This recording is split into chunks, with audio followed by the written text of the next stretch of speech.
जहां सरकार दिन रात विकास की डफली बजा रही है और हर कदम पर तालियां बटोरने की होड़ मची है, उसी वक्त महाकुंभ को लेकर लगातार बीबीसी की तरफ से चौंकाने वाले खुलासे किए जा रहे हैं। ऐसे खुलासे किए जा रहे हैं जिन पर कुंभ की भगदड़ के बाद लगातार पर्दा डालने की कोशिश की गई, लेकिन बीबीसी की रिपोर्ट ने वो सब राज खोल दिए, जिससे उत्तर प्रदेश सरकार की नाकामी, लापरवाही साफ दिखाई दे रही है। और सिर्फ लापरवाही नहीं, बल्कि ये भी दिख रहा है कि कैसे बीजेपी वालों ने अपने ही नेताओं को लावारिस बता दिया। जो लोग बीजेपी के पूर्व महासचिव रहे, उनको बीजेपी वालों ने पहचानने से इंकार कर दिया, क्योंकि महाकुंभ की भगदड़ को जनता के सामने ना आने देने का काम जरूरी था।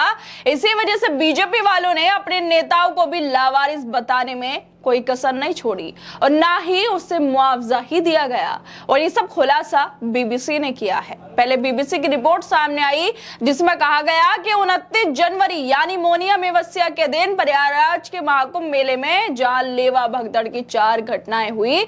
उत्तर प्रदेश सरकार के मुताबिक भगदड़ में 37 लोगों की मौत हुई और मृतकों के परिजनों को 25-25 लाख रुपए का मुआवजा दिया गया।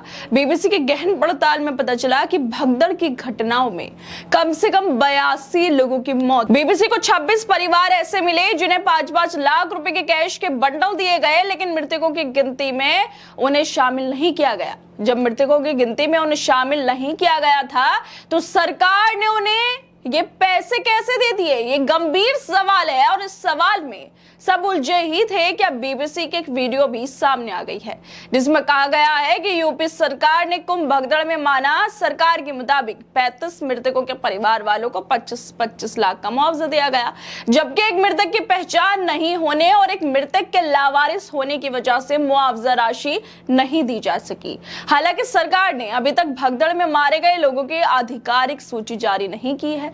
कुंभ भगदड़ में मारे गए जिस एक मृतक के लावारिस होने का जिक्र यूपी सरकार ने किया, उनका नाम है के.एन. वासुदेवाचार्य। वो बीजेपी के पूर्व महासचिव और राष्ट्रीय स्वयंसेवक संघ के प्रचारक रहे हैं। के.एन. गोविंदाचार्य के छोटे भाई थे। के.एन. गोविंदाचार्य ने बीबीसी को बताया कि वो अपने भाई की 13वीं में वाराणसी गए थे। के.एन. गोविंदाचार्य ने बीबीसी को यह भी बताया कि जब वो अपने भाई की 13वीं में वाराणसी गए, लेकिन सरकार की नजर में उनका भाई लावारिस बनकर रह गया है। कि सरकार अपने ही लोगों को भूल गई है? क्या ये जानबूझकर किया गया ताकि मुआवजे की रकम बचाई जा सके? एक तरफ सरकार बड़े बड़े दावे करती है, तो दूसरी तरफ अपने वरिष्ठ नेता के परिवार के साथ ऐसे सलूक, जिससे लगता है कि मुआवजा बांटने का खेल भी आंकड़ों से चल रहा है। के.एन. वासुदेवाचार्य जैसे शख्स जो कभी पार्टी के लिए अहम भूमिका निभा चुके थे, उनके साथ ये कैसा व्यवहार है? अगर अपने लोगों का यही हाल है, तो आम जनता का भरोसा या उसका क्या ही हाल होगा? जिस ट्वीट का हवाला देकर बीबीसी की वीडियो में ये बात की गई है, वो महाकुंभ ट्विटर हैंडल से मार्च 26 को 1:05 पर किया गया था। ये ट्वीट जो है महाकुंभ की तरफ से जो ट्विटर हैंडल है उनका, उसमें किया गया था और साथ कहा गया था कि महाकुंभ मेला 2025 में मौनी अमावस्या पर संगम तट पर हुई घटना के दौरान 30 लोगों और बाकी स्थानों पर 7 लोगों जिनके शरीर पर जाहिरी चोट पाई गई थी, उनकी जो मृत्यु हुई वो दुग्ध है। माननीय मुख्यमंत्री योगी आदित्यनाथ जी की घोषणा के अनुरूप 37 में से 35 मृतकों के आश्रितों के बैंक खातों में 25-25 लाख की मुआवजा राशि हस्तांतरित की जा चुकी है। एक मृतक की पहचान नहीं होने और एक मृतक के लावारिस होने की वजह से मुआवजा राशि नहीं दी जा सकी। और इस ट्वीट में जिस लावारिस की बात की गई है, वो है बीजेपी के पूर्व महासचिव और राष्ट्रीय स्वयंसेवक संघ के प्रचारक रहे के.एन. वासुदेवाचार्य।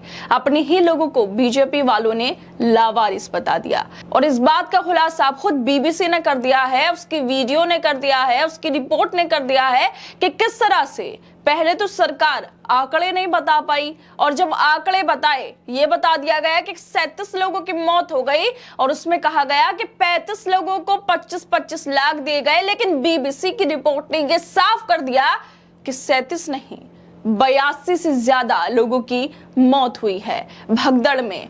और इसके अलावा जो सरकार लावारिस बता रही है कि 35 लोगों को मुआवजा मिला, एक की पहचान नहीं हुई और एक लावारिस है। वो जो लावारिस है वो बीजेपी के पूर्व महासचिव रह चुके हैं। जिस तरह से बीबीसी की ये वीडियो सामने आई है रिपोर्ट के बाद, उसको लेकर आम आदमी पार्टी के नेता संजय सिंह ट्वीट करते हुए लिख रहे हैं कि हैरान कर देने वाली खबर, कुंभ भगदड़ में मारे गए केएन वासुदेवाचार्य जी को लावारिस बता दिया। ये आरएसएस के प्रचारक और किसी जमाने में बीजेपी के चाणक्य कहे जाने वाले गोविंदाचार्य जी के भाई थे। गोविंदाचार्य जी के भाई को लावारिस बताने वाले आपके कभी नहीं होंगे। सच में हैरानी हो रही है कि सरकार ने अपने ही लोगों को लावारिस घोषित करके क्या कमाल कर दिया। घर के वफादारों को भी भूल गए ये लोग जो अपनी पार्टी के लिए सालों तक मेहनत करते रहे। उनके साथ ये सलूक देखकर यकीन नहीं हो रहा। वफादारी की कीमत सिर्फ भाषणों तक सीमित रह गई है। असल में तो सब कुछ भूल जाने की आदत पड़ गई है और यही आदत का खुलासा बीबीसी की तरफ से हो चुका है कि अपने ही पूर्व महासचिव को, जिनकी भगदड़ में मौत हो गई थी महाकुंभ में, उनको मुआवजा भी नहीं दे पाई योगी आदित्यनाथ की सरकार। मुआवजा देना तो बहुत दूर की बात है, बल्कि उनको तो लावारिस ही बता दिया है।